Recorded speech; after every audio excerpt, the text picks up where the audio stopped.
नमस्कार दोस्तों, आपका स्वागत है गणित के गुरुजी यूट्यूब एजुकेशनल चैनल पर। दोस्तों आज जीके जीएस की हम लूसेंट की सीरीज स्टार्ट करने जा रहे हैं। ये लूसेंट की बुक का न्यू एडिशन है 2022 का, वास्तुनिष्ठ सामान्य ज्ञान। दोस्तों बहुत ही फेमस बुक है ये, और इस बुक को करने के बाद आप कोई भी एग्जाम में जीके में आपको कोई भी प्रॉब्लम नहीं आएगी। तो दोस्तों यदि आप केवल यही बुक करते हैं पूरी, तो आपको अन्य कोई दूसरी बुक करने की आवश्यकता नहीं होती है।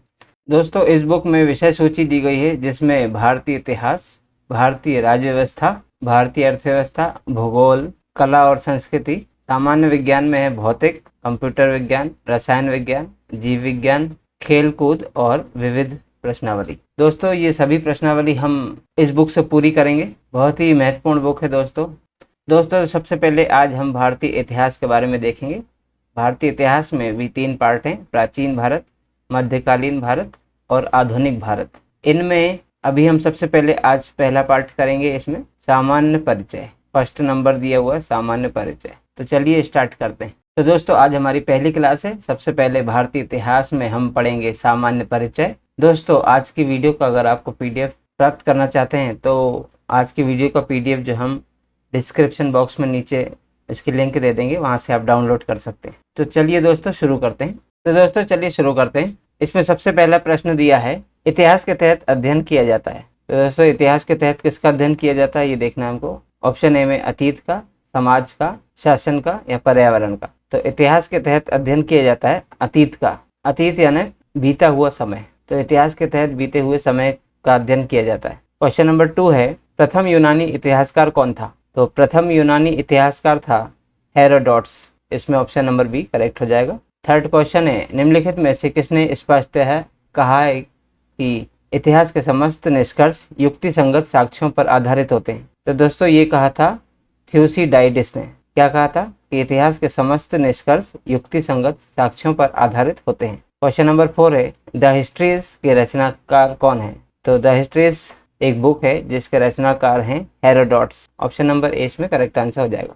क्वेश्चन नंबर 5 है, इतिहास के पिता द फादर ऑफ हिस्ट्री की पदवी सही अर्थों में निम्न में से किससे संबंधित है? तो इतिहास का पिता कहा जाता है दोस्तों हेरोडोटस को। ऑप्शन नंबर ए इसमें करेक्ट आंसर होगा। क्वेश्चन नंबर 6 है, इतिहास अपने को दोहराता है, यह किसका कथन है? तो इतिहास अपने को दोहराता है, ये कथन है हीगेल का। ऑप्शन नंबर ए इसमें करेक्ट होगा। अगला प्रश्न है प्रश्न नंबर 7, हम इतिहास से यही सीखते हैं कि आदमी इतिहास से कुछ भी नहीं सीखता, यह कथन किसका है? तो दोस्तों हम इतिहास से यही सीखते हैं कि आदमी इतिहास से कुछ भी नहीं सीखता, ये कथन है हीगेल का। क्वेश्चन नंबर 8 है, किसका कथन है कि समस्त इतिहास वर्ग संघर्ष का इतिहास है? तो समस्त इतिहास वर्ग संघर्ष का इतिहास है, ये कहा था कार्ल मार्क्स ने। क्वेश्चन नंबर 9 है, निम्नलिखित में से कौन सा एक इतिहास के बारे में मतलब विषय में मार्क्स के दृष्टिकोण का संक्षिप्त वर्णन करता है? यानी कार्ल मार्क्स ने जो इतिहास के बारे में कहा है वो इन वाक्यों में से कौन सा है? तो दोस्तों option number B, Karl Marx ने कहा है कि इतिहास शोषक और शोषित वर्गों के बीच संघर्ष का सिलसिला है। ऑप्शन नंबर बी इसमें करेक्ट आंसर हो जाएगा। क्वेश्चन नंबर 8 है, निम्नलिखित में से किसने द्वंद्वात्मक भौतिकवाद के सिद्धांत का प्रतिपादन किया? तो दोस्तों कार्ल मार्क्स ने द्वंद्वात्मक भौतिकवाद के सिद्धांत का प्रतिपादन किया था। ऑप्शन नंबर बी इसमें करेक्ट आंसर होगा। क्वेश्चन नंबर 11 है, कार्ल मार्क्स ने वर्ग संघर्ष की प्रक्रिया को निम्नलिखित में से किस सिद्धांत की मदद से समझाया है? तो दोस्तों कार्ल मार्क्स ने वर्ग संघर्ष की प्रक्रिया को द्वंद्वात्मक भौतिकवाद के सिद्धांत की मदद से समझाया। ऑप्शन नंबर डी इसमें करेक्ट आंसर हो जाएगा। क्वेश्चन नंबर 12, इतिहास विगत की राजनीति है। इतिहास विगत की राजनीति है, ये कथन किसका है? तो दोस्तों इतिहास विगत की राजनीति है, ये कहा था सीले ने। ऑप्शन नंबर सी इसमें करेक्ट आंसर हो जाएगा। अगला प्रश्न करेंगे। 13 नंबर क्वेश्चन है कि सूची 1 और सूची 2 से सुमेलित कीजिए और नीचे दिए गए कूट की सहायता से सही उत्तर चुनिए। तो एक सूची 1 में लेखकों के नाम दिए हैं और दूसरे में उनके द्वारा कही गई इतिहास की परिभाषा है सूची 2 में। तो ओकशाट है, जो ओकशाट ने कहा था कि सच ये है कि इतिहास में अतीत वर्तमान के साथ बदलता है, और ट्रेवेलियन ने कहा था कि इतिहास का महत्व वैज्ञानिक नहीं है, और कॉलिंगवुड ने कहा था संपूर्ण इतिहास विचारों का इतिहास होता है, और ब्यूरी ने कहा था कि इतिहास होता है मात्र एक विज्ञान है, इससे कम नहीं है और इससे अधिक भी नहीं है। तो इसमें ऑप्शन नंबर ए करेक्ट हो जाएगा। फर्स्ट का 3 है, सेकंड का 4, थर्ड का 1 और फोर्थ का 2। यानी 3412। ऑप्शन नंबर ए इसका करेक्ट आंसर हो जाएगा। क्वेश्चन नंबर 14 है, किस इतिहास दर्शन शास्त्री ने कहा था कि समस्त इतिहास समकालीन इतिहास है? तो दोस्तों समस्त इतिहास समकालीन इतिहास है, ये कहा था बेनेडिक्टो क्रोचे ने। अगला प्रश्न है, इतिहास अतीत एवं वर्तमान के बीच अंतरहीन वार्ता है, ये किसने कहा था? इतिहास अतीत एवं वर्तमान के बीच अंतरहीन वार्ता है, ये कहा था E.H. कार ने। ऑप्शन नंबर ए इसमें करेक्ट आंसर हो जाएगा। नेक्स्ट क्वेश्चन है, तिथियों के साथ प्रयुक्त होने वाला BC किसका संक्षिप्ताक्षर है? BC हम कहते हैं बिफोर क्राइस्ट को। ऑप्शन नंबर ए इसमें करेक्ट आंसर हो जाएगा। क्वेश्चन नंबर 17 है, तिथियों के साथ प्रयुक्त होने वाले AD का पूर्ण रूप क्या होता है? तो AD का पूर्ण रूप होता है एनो डोमिनो। ऑप्शन नंबर ए इसमें करेक्ट आंसर हो जाएगा। अगला प्रश्न है कि वर्ष 50 ईसा पूर्व किसे कहते हैं? तो इनमें से जो 4 ऑप्शन दिए इसमें से कौन सा सही होगा इसके अनुसार ये बताना है। तो वर्ष 50 ईसा पूर्व, देखिए जो अभी हमारा इंग्लिश कैलेंडर चलता है वो चलता है ग्रेगोरियन कैलेंडर्स के अनुसार, तो उसमें 0 वर्ष से लिया गया है जो कि जीसस क्राइस्ट के बर्थ की डेट के अनुसार लिया गया है। यहाँ से 0 से अभी चल रहा है हमारा 2022, ठीक है।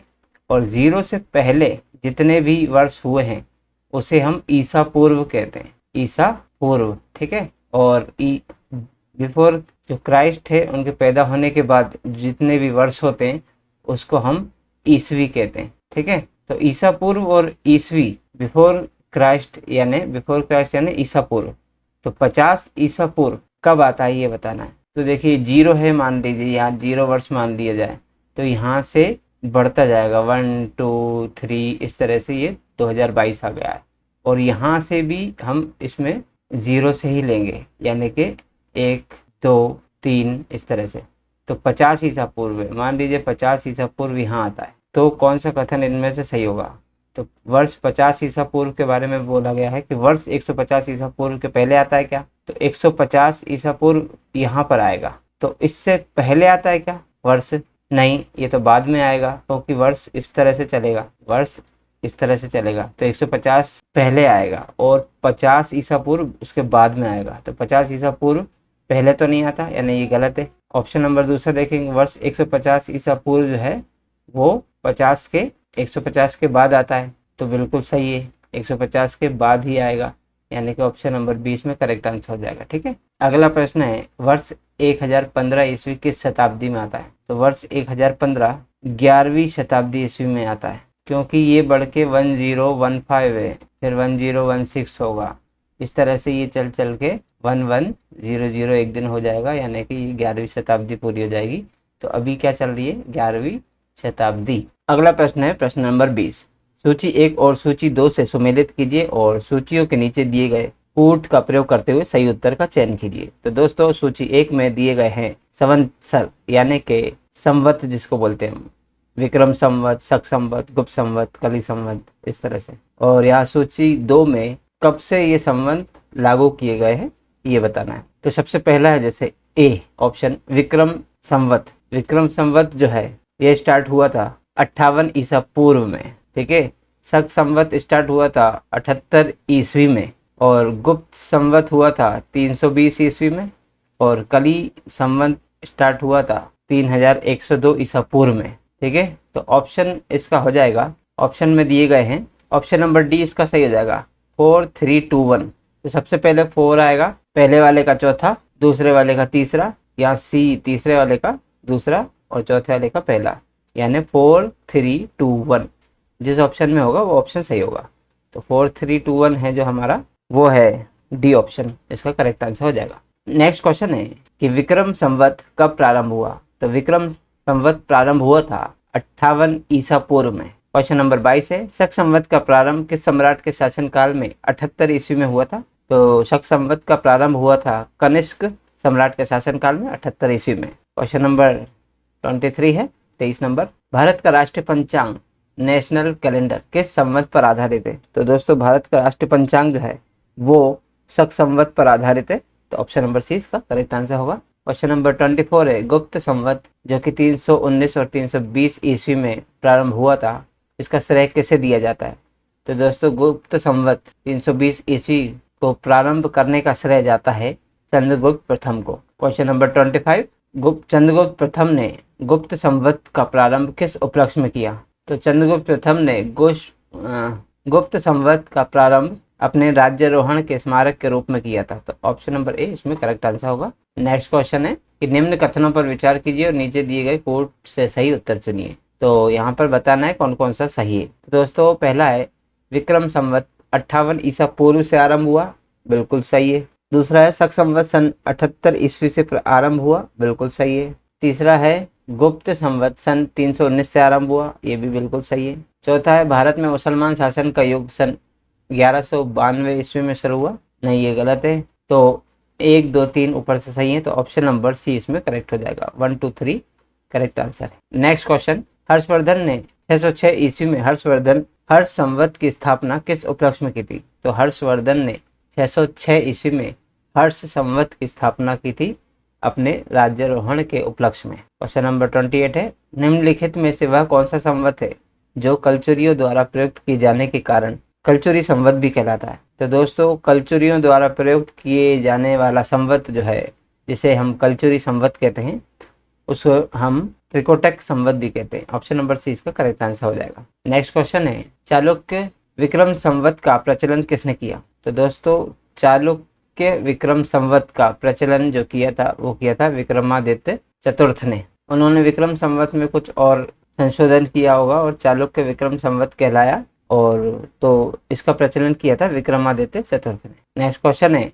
निम्नलिखित में से किसे एक नए संवत चलाने का यश प्राप्त है? तो दोस्तों इनमें जो 3 हैं उन्होंने पुराने संवत को ही लागू करवाया, लेकिन यहाँ पे लक्ष्मण सेन है जिन्होंने एक नया संवत चलाया। क्वेश्चन नंबर 31 है कि निम्नलिखित में से कौन सा वर्ष दिसंबर 2009 में शक संवत का वर्ष होगा? तो दोस्तों शक संवत जो है वो 0 से के बाद से 78 ईस्वी में से आरंभ होता है और अभी चल रहा है 2022। तो पूछा कब है? 2009 के बारे में। तो यहाँ शक संवत 78 से स्टार्ट होता है, तो यहाँ 2009 ग्रेगोरियन कैलेंडर के हिसाब से 2009 अगर मान लीजिए चल रहा है, तो शक संवत के हिसाब से कितना वर्ष होगा? तो 78 यहाँ से हम शून्य लेंगे, तो यहाँ से यहाँ तक का जो अंतर होगा वो होगा 1931। अगला प्रश्न है 32 नंबर, विक्रम संवत 2070 को ईस्वी संवत में रूपांतरित करने का क्या मान होगा? तो दोस्तों विक्रम संवत जो है, यानी आपको मालूम होना चाहिए कि ये 0 है, यहाँ से हम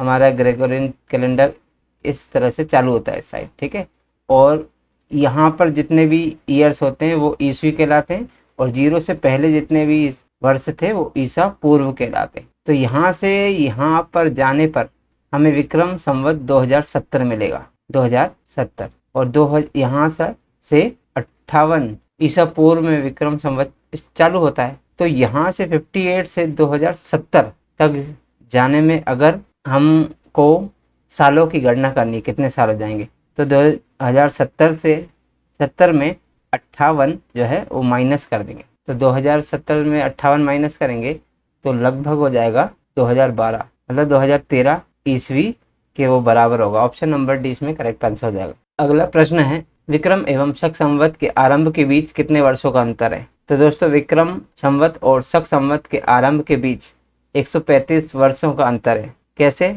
0 से स्टार्ट करेंगे, यहाँ पर 78 ईस्वी में शक संवत स्टार्ट हुआ और यहाँ से 0 से 58 ईसा पूर्व में विक्रम संवत स्टार्ट हुआ था। तो विक्रम संवत और शक संवत के बीच का जो वर्ष है, यानी यहाँ से यहाँ तक और ये दोनों को जोड़ लेंगे हम, तो ये आ जाएगा 135 वर्ष का अंतर हो जाएगा इन दोनों के बीच में, ठीक है। क्वेश्चन नंबर 34 है पुलकेशिन प्रथम का बादामी शिलालेख शक वर्ष 465 का दिनांकित है, तो यदि इसे विक्रम संवत में दिनांकित करना हो तो कितने वर्ष हो जाएंगे? तो दोस्तों शक वर्ष मान लीजिए यहाँ 0, ये ग्रेगोरियन कैलेंडर के हिसाब से 0 से स्टार्ट हुआ, तो यहाँ पर 78 वर्ष के बाद यहाँ से शक प्रारंभ होता है, ठीक है, शक संवत प्रारंभ होता है। तो यहाँ से जो यहाँ तक है वो 465 वर्ष बताया गया है। तो 465 से अगर विक्रम संवत तक जाना है तो कितने वर्ष लगेंगे ये बताना है। तो 465 ये प्लस 78 ये और 58 वर्ष ये, यानी तीनों को अगर हम प्लस करेंगे तो 600 वर्ष आ जाएगा, ठीक है। ऑप्शन नंबर ए इसमें करेक्ट आंसर हो जाएगा। अगला प्रश्न है 35, राजस्थान सरकार के कैलेंडर में विक्रम संवत 2063 लिखा हुआ है, तो शक संवत क्या होगा? तो दोस्तों अगर हम विक्रम संवत 2063 को शक संवत में रूपांतरित करें तो आएगा 1928 शक संवत।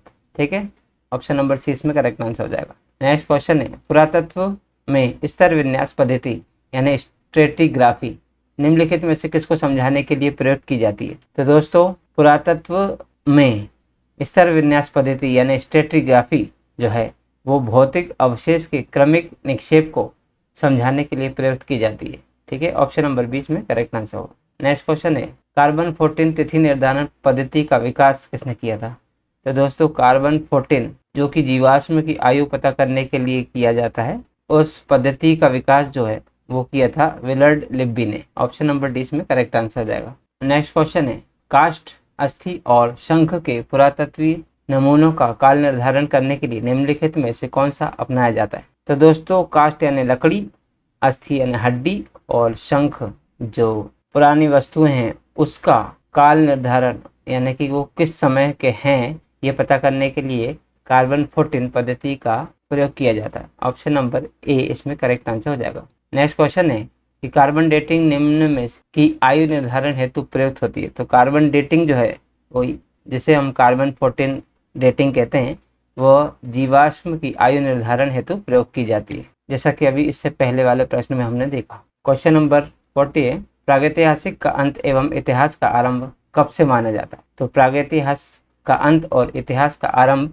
तब माना जाता है जब मानव ने लिखना सीखा। ठीक है, तो ऑप्शन नंबर सी इसमें करेक्ट आंसर होगा। नेक्स्ट क्वेश्चन है कि भारत के संदर्भ में ऐतिहासिक काल यानी हिस्टोरिक पीरियड का आरंभ कब से माना जाता है? तो दोस्तों ऐतिहासिक काल यानी हिस्टोरिक पीरियड का आरंभ माना जाता है 600 ईसा पूर्व से, जब भगवान बुद्ध का जन्म हुआ था उसके बाद। नेक्स्ट क्वेश्चन है, सिंधु सभ्यता को आद्य ऐतिहासिक सभ्यता कहा जाता है, क्यों कि इसमें क्या प्रमाण मिला? तो सिंधु सभ्यता को आद्य ऐतिहासिक सभ्यता कहा जाता है क्योंकि इसमें लेखन के प्रमाण मिले हैं।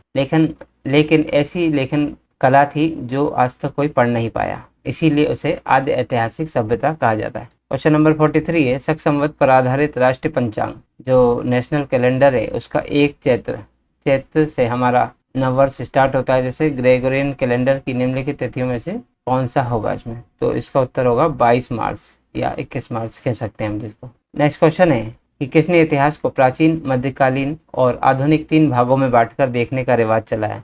तो दोस्तों इतिहास को प्राचीन, मध्यकालीन और आधुनिक भागों में बांटने का जो श्रेय जाता है वो जाता है सेलेरियस को। ऑप्शन नंबर डी इसमें करेक्ट आंसर हो जाएगा। तो दोस्तों आज का जो हमारी पहली प्रश्नावली थी भारतीय इतिहास सामान्य परिचय, इसमें कुल 44 प्रश्न थे और ये हमने आज पूरे कर दिए हैं। कृपया चैनल को सब्सक्राइब करें। ये लूसेंट की पूरी बुक हम 20 दिनों के अंदर पूरी कर देंगे। तो दोस्तों चैनल को सब्सक्राइब करना ना भूलें। अब हम मिलते हैं अगले वीडियो में एक नई प्रश्नावली के साथ। तब तक के लिए नमस्कार।